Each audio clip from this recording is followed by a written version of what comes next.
یہ سب حضرت عمر کے سامنے بڑے دربار میں کبار صحابہ مہاجرین و انصار کے جمگٹے موجود ہیں۔ حضرت عمر نے پوچھا کہ تم میں اور ہم میں اور اسلام میں طاقت اور توانائی کب سے آئی ہے؟ تو سب نے کہا ہجرت سے۔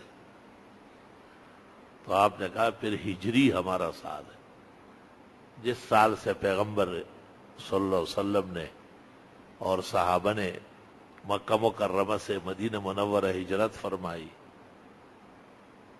فرمایا کہ سن ہمارا ہجری ہوگا، ہجرت ہمارا پہلا سال ہے۔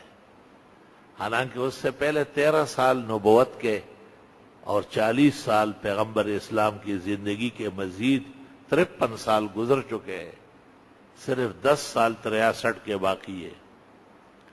لیکن آپ نے کہا کہ ہجرت سے اسلام اپنے پیروں پہ کھڑا ہوا، اور ہجرت سے اسلام مشرق و مغرب میں پہنچا، اور ہجرت سے مہاجرین اور انصار کو اللہ کے دین پھیلانے کا موقع ملا۔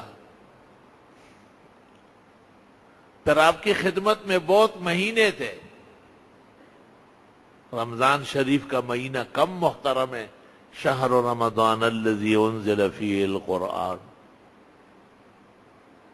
آپ کس مہینے میں متولد ہوئے یہ تواریخ محفوظ تو نہیں ہے، لیکن مشہور یہی ہے کہ ربیع الاول ہے، اور ولادت کی تاریخ 9 ہے اور وفات کی بالاتفاق 12 ہے۔ لوگ ویسے خلط ملط کر رہے ہیں نادانی میں۔ لیکن یہ بڑی عجیب بات تھی کہ محرم الحرام کا جو مہینہ ہے، کہتے تمام انبیاء اور مرسلین کے ہاں جو سال شروع ہوتا تھا تو محرم سے ہوتا تھا، تو اسلامی سال کی پہلی تاریخ یکم محرم، اور اسلامی تاریخ کا پہلا مہینہ محرم الحرام۔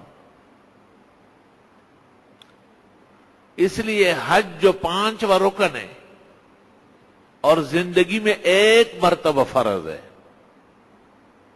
ہر مومن مسلم عاقل بالغ پر۔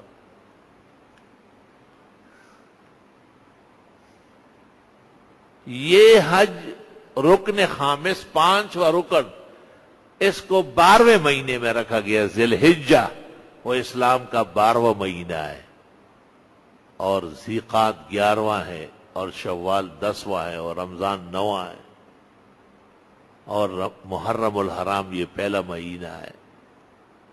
اور یہ عجیب بات ہے کہ حضرت عمر نے جن جن مسائل پر کلام کیا ان پر پورا اجماع ہو چکا ہے، پوری دنیا کے اقوام کا عقیدہ ہے، یعنی مسلمانوں کا، تمام طبقات، مفسرین، محدثین، فقہا، ہر مذہب، ہر فقہ کے ماننے والے، وہ یہی کہیں گے کہ اسلامی سال وہ ہجری ہوتا ہے، اور اسلامی سال کا آغاز محرم سے ہے، اور محرم اسلام کا پہلا مہینہ ہے۔